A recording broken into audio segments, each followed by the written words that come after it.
The League of Historic American Theaters Marquee Award was established recently, as Ken said, in 2012 to honor artists whose work not only inspire League members, but also showcase the beautiful historic theaters that the League works tirelessly to restore and maintain, that we all do every day.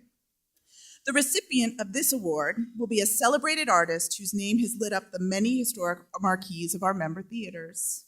So once we knew that the annual conference was coming to Nashville and that we'd have the opportunity to honor one of the many extraordinary artists who live and work out of this wonderful city, the very first person that came to mind was Vince Gill.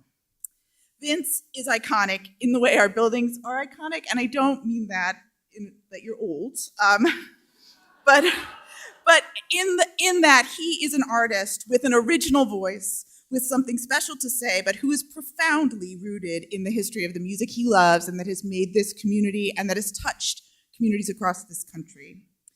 Vince is no stranger to awards. He's won 20 Grammys, 18 CMAs, and is an inductee in the Country Music Hall of Fame. He has sold more than 26 million albums. That's a lot of albums. But each of those is brimming with great music, wonderful collaborations, and that sense of curiosity and celebration that a great artist brings to their work. As the mayor alluded to, he cares about community deeply and is actively philanthropic. And engagement ranges from the great All for the Hall concerts that you may have had the opportunity to attend that support our Country Music Hall of Fame, to a new initiative that I was reading about when I was, cyber stalking you to do this. And it is as ambassador to the New America's Best Communities competition, which is encouraging investment in rural America. And I know that many of our theaters are on the main streets of rural America and really know what it means to serve those communities as they prosper or struggle or are trying to find a way to move forward in this modern world. So I, as a girl from Nebraska, am very touched by this initiative and really appreciate the attention and the intent behind really helping rural America thrive. So he is, at his core, a good guy, and no maintenance on top of it. So we, the members of the League of Historic American Theaters, are thrilled to be able to honor you, Vince. We are the lucky people whose lives are filled with the stewardship of our historic theaters, whose stages are the places where the now evolves into the then, and where generations of audience members commune with the artists and the art that they love. Those audiences love you, and if rooms could talk, and sometimes they can if you ask people about their ghosts, they definitely claim you as a favorite, and so do we. Thank you for making our stage as a home for your music and thrilling our audiences with great playing, great songwriting, and just being you. It is my honor to present the 2015 League of Historic American Theaters Marquee Award to Vince Gill.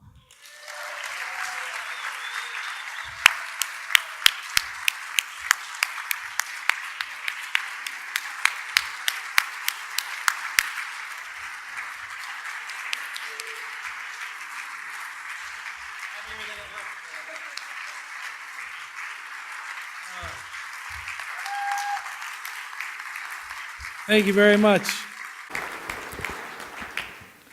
I had to look around when they asked for you guys to stand up of who was doing really good this year. I couldn't help but notice it was all people that had theaters that I didn't get booked at. All kidding aside, this means a lot to me. Just meeting some of you earlier tonight and just getting to put faces with some history is always a good thing. And you know, we need each other at the end of the day. We really need each other. You guys, because of what you do, you provide a stage for me to have that voice that she was talking about. And if I didn't have that stage to have this voice, I wouldn't get to do what I do. And thinking about receiving this tonight it's been really touching to kind of go back and relive a lot of my life, because I think over 50 years ago I went into my first theater in my hometown of Oklahoma City. I was born in a little town called Norman, but grew up in Oklahoma City. And as a little boy, I got to go see my hero play music live, and that was Chet Atkins. And I couldn't have been more than 6 or 7 years old, and I wanted to play music and did play music, And so the first time I ever saw someone on a stage, it was my hero. And that building is really, really special to me because I buckled down and I learned to play and I learned to sing and joined the little bands in junior high school and high school, and things worked out pretty good. I'm starting to feel like Madonna here.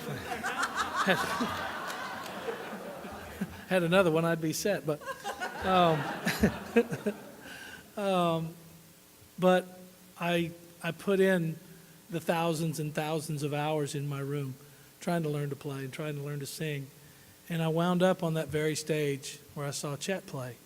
I was probably a 16-year-old kid. And I'll never forget it because I got to play there a couple of times while I was still in high school. And the first time, a little band we had was fairly popular locally, and we got to open a show for Pure Prairie League. And I was this young kid, and we had a really cool band, and we did real good that night, and we jammed with those guys. And I wound up in that band 6-7 years later. I wound up being a member of Pure Prairie League and touring extensively with them for several years. And I'll just never forget the first time I got to play on that stage, what it meant when you finally got to have the conversation come back to you. That's what music has always been about. It's really about having a conversation with someone. If it comes back, it's like the conversation gets to continue. And it lit the biggest fire in me you could ever imagine. Then I'll tell you about the second time I played on that stage, and maybe some of you have heard this story, but our band was pretty popular locally, and we got a call about 3 o'clock one afternoon, and they said, "Is there any chance you can get your band together to come down here and open a show for us? The opening act has canceled." So we called around, and we got enough guys to make a little bluegrass band and headed down to this same Civic Center where I saw Chad as a little boy. And the first time I got to play there, this was going to be the second. And I pulled down there, and I saw on the marquee who was appearing tonight was Kiss. And I looked at that. I said, "Man, that's got to be a really bad typo." I said, "There is no way that they're going to have us open for Kiss. Maybe we're playing like a Shriners convention down underneath or something, and they need a hillbilly band to come down there and play some banjo and fiddle songs." And no, sure as hell, we had to open for Kiss. And we got out there. And mind you, this is only the second time I've ever really played in front of a big crowd of people. And the humor of this story is when we got up there, they had giant risers, a 30-foot drum riser and blood and guts coming out of it, and amps stacked to the ceiling and this and that. And we come out there with our little mandolins and our fiddles, and we looked like like tinker toys compared to what was going on there. And we only lasted about 2 songs, and this crowd was ready to be painted and rock, and we were up there moaning this high lonesome bluegrass stuff, and they were madder than hell. And so this crowd completely turned on us, and they were throwing beer bottles, anything they could get, they were throwing at us, and every one of them was like violently booing. I mean, like it was like you were the wrestler, the bad wrestler that was going to beat the champion, And it was still to this day one of my favorite things I've ever heard in my life.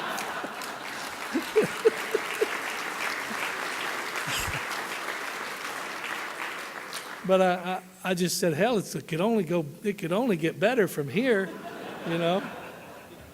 But anyway, we had quite an experience there, and then I left home right after I got out of high school, and little by little I tried to come and play in as many places as I could with whatever band I was in and what have you, and to this day, it's amazing to me, but these theaters are my favorite places to play. They always have been, and I'm not saying that because you've given me this award.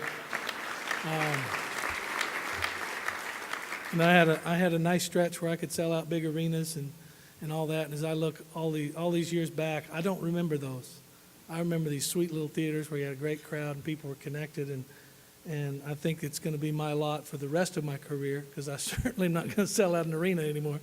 And I have a pretty good handle on what I'm supposed to do. And I love so many times, I mean, I'm going to tell this one story because it means so much to me. I adore the Ryman Auditorium here in Nashville, and you're going to get to see it tomorrow. That place was built as a tabernacle in the late 1800s and is a magical place, and why I love it so very, very much. And it seems appropriate tonight that you've given this award to Garrison Keillor, because the very first time I got to play in the Ryman was in the 80s, and I did it with Garrison Keillor and Chet Atkins.